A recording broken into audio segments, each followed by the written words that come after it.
So what we're gonna do is we're gonna take all of the cards and choose, well, your card, just right here. Easy to remember, am I right? Now, what I'm gonna do is take your card and shuffle it in, mix it up a bunch of different ways, and we're gonna try to find out which card is yours, or better yet, I already know what it is, so that doesn't make too much sense. What I'm gonna do is I'm gonna lose it in the pack. I'm gonna take the cards and I've shuffled them a bunch of different ways.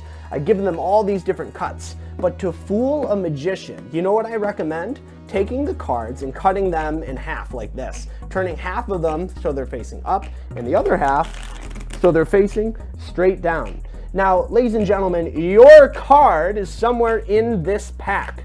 I'm not quite sure where it is in the pack, so let's just complete that cut right now and mix the cards up even more. Now, your card is in one of these piles. It might be in this one. It could be in this one. It might be in one of these. But ladies and gentlemen at home, I know for a fact that your card is right here in this pile. Okay, well, that joke isn't very funny, especially when there's no one around to laugh. But what if I could snap my fingers and get all of the cards to flip back over? How crazy would that be? That'd be really great. Well, you know what? A lot of people think that I didn't find the cards, so it's not really magic, and I agree. So let's do it again. Let's take the cards and shuffle them face up and face down into each other.